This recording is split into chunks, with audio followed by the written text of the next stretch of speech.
저마다 길을 내어 저마다 길을 간다.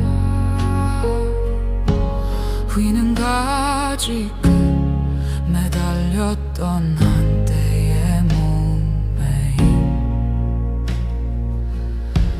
그림자 하나 뚝 떨구듯.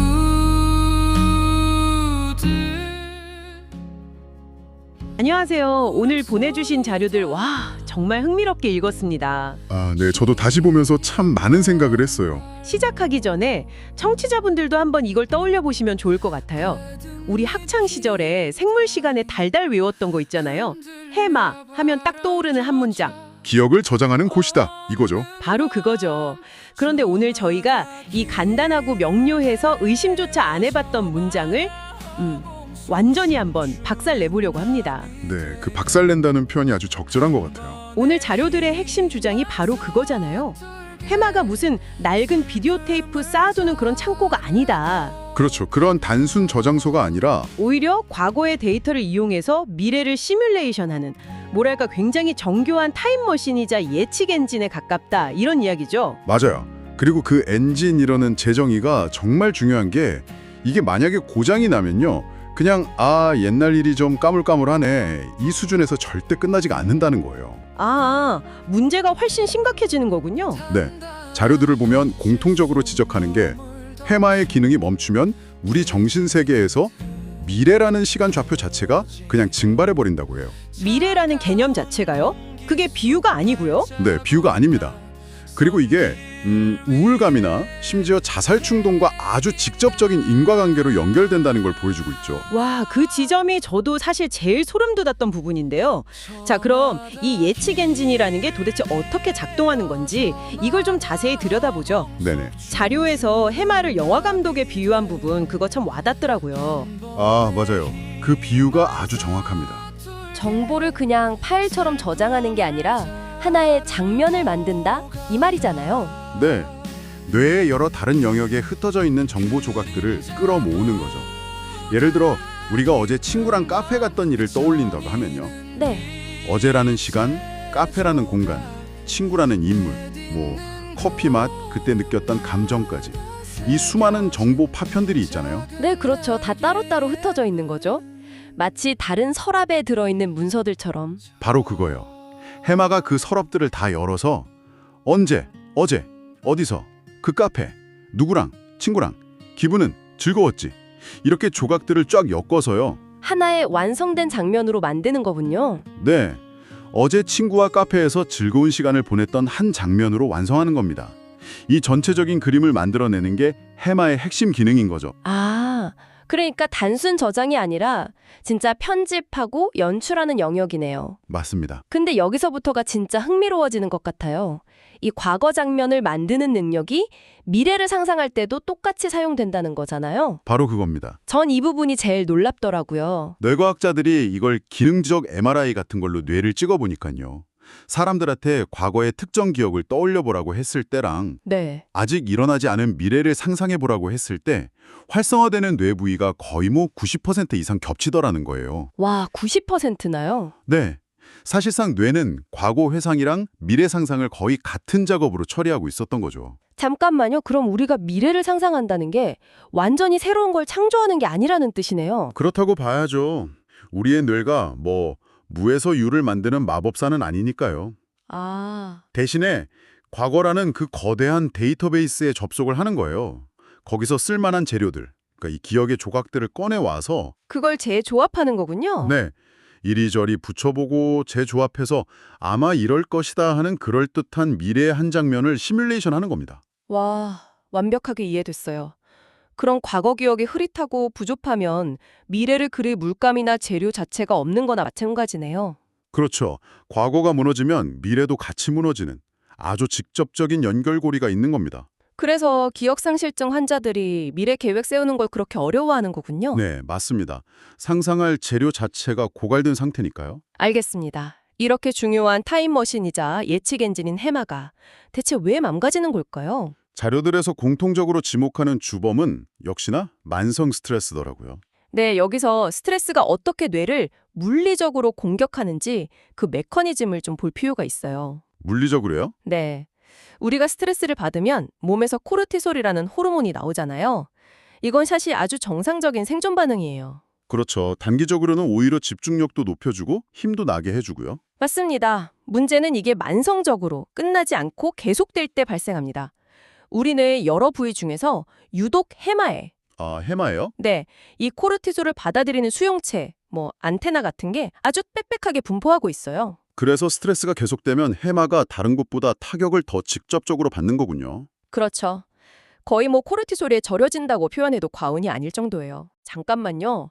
근데 타격을 입는다는 게 그냥 기능이 좀 떨어진다 이런 비유적인 표현이 아니라고 자료에서 강조하던 게요. 네, 아닙니다. MRI로 촬영하면 정말로 해마의 물리적인 크기, 부피 자체가 줄어든 게 관찰된다고요.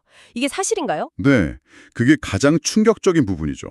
이건 추측이 아니라 수많은 연구에서 반복적으로 검증된 사실입니다. 세상에. 만성적인 코르티솔 공격이 해마의 신경세포, 그러니까 뉴런의 가지를 위축시켜요. 마치 영양 공급이 끊긴 나뭇가지가 말라비틀어지는 것처럼요. 아, 그리고 새로운 신경세포가 태어나는 과정도 억제해버리고요.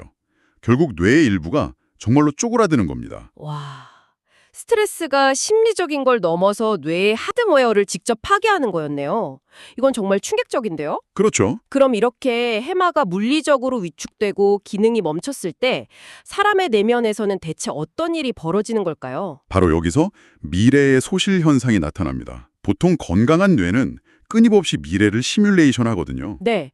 지금은 힘들지만 다음 달엔 좀 나아지겠지 하는 식으로요. 그렇죠. 과거의 성공 경험이나 미래의 보상을 끌어와서 현재의 고통을 견딜 명분을 만들어내죠. 일종의 정신적인 버퍼를 만드는 거예요. 네네. 그런데 해마 기능이 망가진 사람에게 미래에 대해 물으면 돌아오는 대답이 비관적인 예측이 아니에요.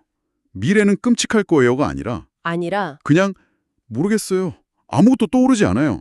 이 대답이 돌아온다고 합니다. 그러니까 이건 비관주의나 절망과는 다른 차원의 문제군요.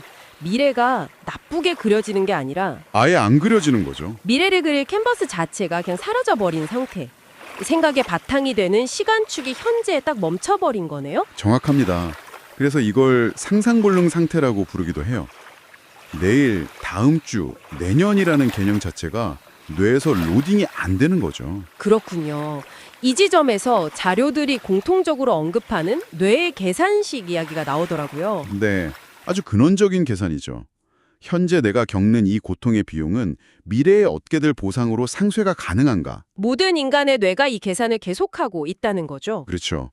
이 계산 결과가 yes이면 우리는 버텨내는 거고요. 그런데 해마가 망가진 상태에서는 이 계산식 자체가 성립이 안 되겠네요? 네, 계산식의 한쪽 항인 현재의 고통은 너무나 생생한데 반대쪽 항인 미래의 보상 부분이 그냥 0이나 공백이 되어버리는 거잖아요. 바로 그겁니다. 그러니 뇌는 지극히 논리적인 결론을 내릴 수밖에 없어요. 이 고통은 끝나지 않는다. 보상이 없다. 따라서 이 상황을 끝내는 것이 유일한 탈출구다. 이건 의지가 약해서 내리는 감정적인 결론이 아니라는 거예요. 입력된 데이터에 따른 어떻게 보면 아주 기계적인 계산 실패 또는 시뮬레이션 오류에 가깝다는 거군요. 네, 그게 이 자료들의 핵심적인 통찰입니다. 그러고 보니 죽음에 대한 공포도 사실 미래랑 관련된 감정이잖아요. 내가 미래에 더 이상 존재하지 않는다는 상상에서 오는 거니까요. 아주 중요한 지적이에요. 죽음은 본질적으로 미래 사건이죠. 아직 일어나지 않은 일입니다. 네. 반면에 고통스러운 삶은 지금 이 순간의 현재 사건이고요. 해마가 미래를 시뮬레이션하는 기능을 잃어버리면 죽음이라는 미래 사건은 현실감이 뚝 떨어져요. 아주 추상적인 개념처럼 느껴지는 거죠. 대신 현재의 고통만 과도하게 현실적으로 느껴지고요. 그렇죠. 뇌 안에서 저울질이 일어나는데 현실감 없는 미래의 죽음 공포와 너무야 생생한 현재의 고통 사이에서 저울은 당연히 현재의 고통 쪽으로 기울 수밖에 없는 겁니다. 그래서 자료들에서 계속 강조하는 거군요. 이건 결코 의지박약이 문제가 아니라고, 뇌의 심한 인식체계가 무너진 거라고요. 네, 일종의 신경학적 사고라고 봐야 한다는 겁니다. 지금까지의 이야기를 종합해보면 정말 암울하게 들리는데요. 하지만 이 분석에서 가장 중요하고 또 가장 희망적인 메시지가 마지막에 나오더라고요. 네, 맞습니다. 이 모든 끔찍한 과정이 다행히도 영구적이지 않다는 사실입니다. 되돌릴 수 있다. 네. 해마의 위축은 가역적, 즉 되돌릴 수 있습니다. 한번 망가지면 끝이 아니라는 거죠. 내 가소성이 여기서도 발휘되는 거군요. 그럼 구체적으로 어떤 방법들이 해마를 다시 회복시킬 수 있나요? 자료들에서 제시하는 방법들은 사실 우리가 이미 건강에 좋다고 알고 있는 것들이에요. 그런데 그 원리를 알고 나면 실천할 동기가 훨씬 강해지죠. 예를 들면요. 첫째는 수면입니다. 잠을 자는 동안 뇌가 코르티솔 수치를 낮추고 해마를 복구하거든요. 둘째는 운동이고요. 아, 운동이요. 네, 특히 유산소 운동이 BDNF라는 물질 분비를 촉진하는데 이게 바로 해마에서 새로운 신경세포를 만드는 영양제 같은 역할을 합니다. 와, 운동이 뇌세포 영양제 역할을 직접 하는 거군요. 그런 셈이죠. 그리고 당연히 스트레스 원인을 줄이는 노력이 필요하고요. 또 하나 아주 중요한 게 긍정적인 사회적 연결입니다. 사람들과의 유대감이요? 네, 물론 필요하다면 약물 치료나 상담 치료도 아주 효과적이라는 게 과학적으로 증명되었고요. 실제로 이런 끔찍한 터널을 지나왔다가 회복한 분들이 공통적으로 하는 증언이 정말 인상 깊었어요. 그때는 저에게 내일이라는 개념 자체가 없었어요. 네, 처음엔 이걸 그냥 감정적인 비유라고 생각했는데 오늘 이야기를 듣고 나니 이게 얼마나 정확하고 사실적인 신경과학적 진술이었는지 깨닫게 되네요. 맞아요. 정말로 뇌에서 내일을 로딩하는 기능이 꺼져 있었던 거죠. 이걸 이해하고 나면 우리가 주변에 힘들어하는 사람을 도울 때 흔히 저지르면 실수에 대해서도 다시 생각해보게 됩니다. 어떤 실수 말씀이시죠? 우리는 보통 위로한답시고 거대 담론을 꺼내잖아요. 삶의 의미를 다시 생각해봐. 너는 정말 소중한 존재야. 이런 말들이요. 네, 그쵸. 힘내라고. 하지만 오늘 분석에 따르면 미래를 계산할 능력이 고장난 뇌에게 이런 말들은 와닿기가 어렵습니다. 의미, 가치, 성장 같은 개념들은 전부 미래라는 시간축을 전제로 해야 성립하는데 아, 그 계산기 자체가 꺼져 있는 상태니까요. 그렇죠. 알아들을 수 없는 외국어로 이야기하는 거나 마찬가지일 수 있겠어요. 그래서 자료에서 제시한 다음 장면 만들어주기라는 대안이 정말 와닿았어요. 거창한 설득이 아니라요. 네, 그 사람이 아주 쉽게 상상해 볼 수 있는 작고 구체적인 다음 장면 하나를 함께 만들어주는 거예요. 예를 들면 어떤 걸까요? 내일 점심에는 우리 저번에 맛있게 먹었던 그 김치찌개 먹으러 갈까? 처럼 아주 가깝고 감각적이고 현실적인 장면을 제시해 주는 거죠. 아, 그러면 멈춰있던 시뮬레이션 엔진이 아, 내일 점심 김치찌개 하면서 아주 조금씩 다시 예열을 시작할 수 있는 거예요. 작은 성공 경험을 만들어주는 거죠. 네, 미래라는 거대한 벽이 아니라 그냥 다음 한 걸음을 보여주는 거군요. 정말 중요한 지점이네요. 자, 오늘 나눈 이야기의 핵심을 다시 한번 정리해 보겠습니다. 네. 첫째, 해마는 단순 기억 창고가 아니라 과거의 재료로 미래를 시뮬레이션하는 엔진이다. 둘째, 만성 스트레스는 이 엔진을 물리적으로 손상시킬 수 있다. 그렇죠. 셋째, 엔진이 멈추면 우리 뇌 속에서 미래가 사라져버린다. 그리고 마지막으로 극단적인 선택은 의지의 문제가 아니라 뇌의 시간인식이 무너진 사고일 수 있다는 것. 그리고 가장 중요한 건 이 모든 것은 회복 가능하다는 희망이었습니다. 오늘 이야기를 마무리하면서 청취자분께 마지막으로 생각해 볼 거리 하나를 던져드리고 싶습니다. 네, 말씀해 주세요. 우리의 미래를 상상하는 능력이 결국 과거 경험의 조각들을 재조합해서 만들어진다는 사실이 우리 삶에 어떤 의미를 가질까요? 이건 우리가 과거를 단순히 추억하기 위해서만 간직하는 게 아니라는 걸 보여주는 것 같아요. 아, 오히려 우리가 지금 이 순간 겪는 모든 경험들, 즐거운 식사, 친구와의 대화, 좋은 책 한 권 같은 것들이 먼 훗날 우리가 힘들 때 우리를 지탱해줄 미래를 만드는 귀중한 재료가 되어준다는 뜻은 아닐까요? 와. 그렇다면 우리는 미래의 나를 위해 지금 얼마나 다채롭고 긍정적인 경험의 조각들을 의식적으로 쌓아가야 하는지에 대해 다시 한번 생각해 보게 되는 것 같습니다.